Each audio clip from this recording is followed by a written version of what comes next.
Ah lu mah enak cuma kehilangan 1 juta, 2 juta. Ah lu mah enak belum kehilangan harta benda. Ah lu mah enak belum banyak hutang. Ngomongin soal mengikhlaskan sesuatu bukanlah perkara yang gampang, bukanlah perkara yang mudah, bukanlah perkara yang cepat. Tentunya ilmu itu adalah ilmu yang sangat tinggi, ilmu yang sangat mahal dan gak bisa dipelajari secara instan. Bahkan gue secara pribadi pun sebenarnya merasa sangat berat ketika harus ngobrolin soal ini. Tapi gue sempat bikin vote kira-kira pembahasan apa yang kiranya bakal gue angkat, dan ternyata yang paling banyak ngevote adalah ngomongin soal keikhlasan dalam berhenti judi. Brother and sister, abang-abang, teteh-teteh, akang-akang, semua yang nonton video ini, gue ingin menjelaskan bahwa gue tidak bermaksud menggurui atau menasehati. Video ini dibuat adalah sebagai ajakan, video ini dibuat adalah sebagai pengingat balik lagi pada prinsipnya bahwa perubahan itu perlu waktu, apalagi ngomongin soal mengikhlaskan. Meskipun di dalam channel ini gue sempat membahas hal yang agak deep seperti ini tuh di video ini tentang cara berdamai dengan kehilangan. Di video itu gue menceritakan tentang almarhumah ibu gue ketika meninggal di tahun 2019. Dan itu adalah pengalaman yang gue coba komparasikan dalam mengangkat video kali ini soal cara mengikhlaskan.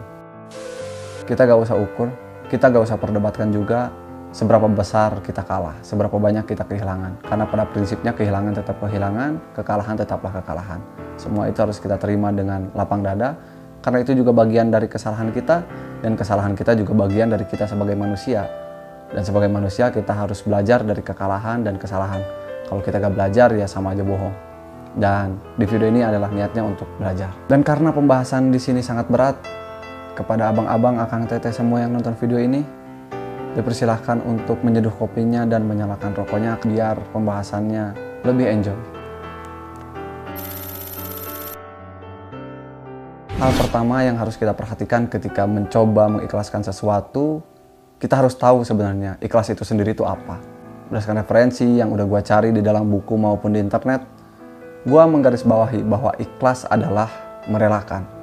Tapi dalam merelakan itu bukan berarti kita tidak berbuat apa-apa. Ketika kita mencoba merelakan sesuatu, berproses merelakan sesuatu, kita juga perlu untuk melakukan sesuatu yang lebih besar. Bisa pengorbanan, dan pengorbanan itu banyak hal, bisa waktu, bisa materi, pokoknya banyak.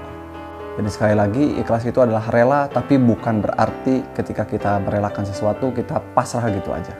Kita juga harus melakukan perjuangan untuk melakukan perubahan. Kalau di dalam Islam, ada yang namanya surat Al-Ikhlas. Tapi sepanjang ayat surat Al-Ikhlas itu tidak terucap kata ikhlas. Yang artinya, untuk mengukur keikhlasan itu kita nggak pernah tahu gimana caranya. Untuk mengukur gua udah ikhlas itu gimana caranya, gua juga nggak tahu.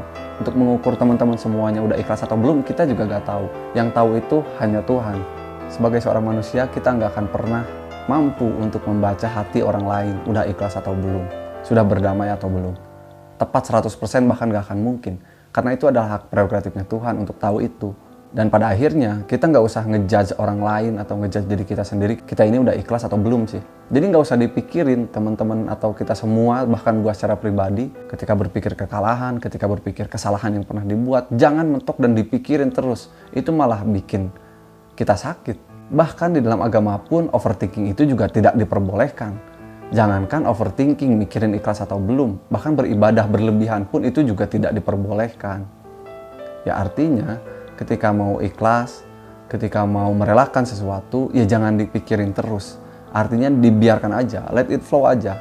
Seberjalannya waktu, tanpa perlu kita pikirin kita ikhlas atau enggak, kita akan tahu bahwa hati kita tuh udah merelakan hal itu.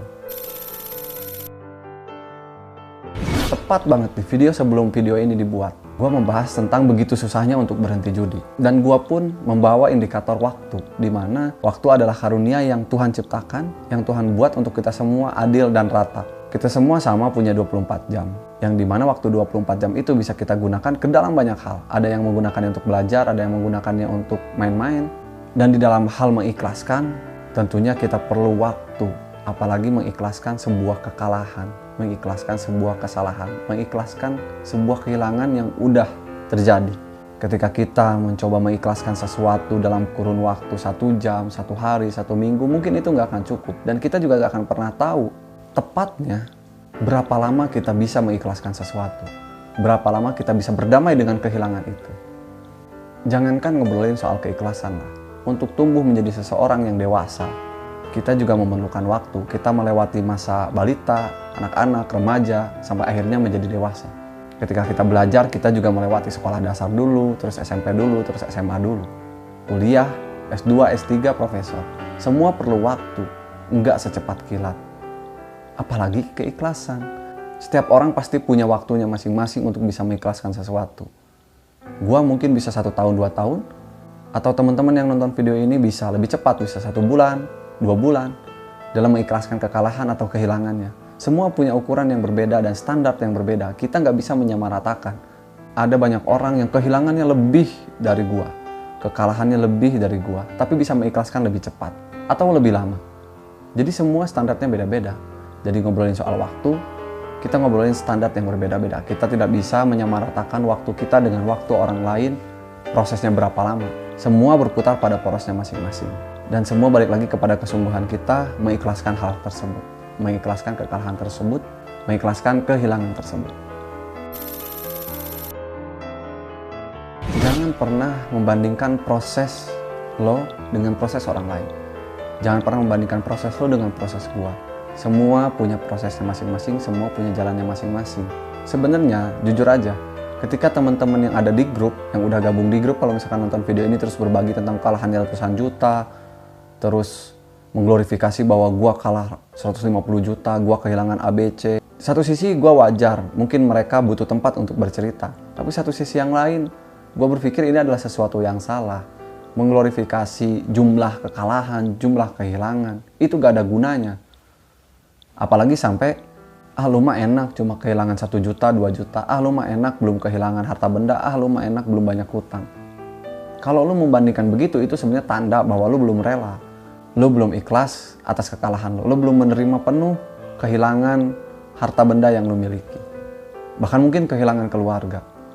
Jadi buat teman-teman yang nonton video ini, stop membandingkan diri dengan orang lain.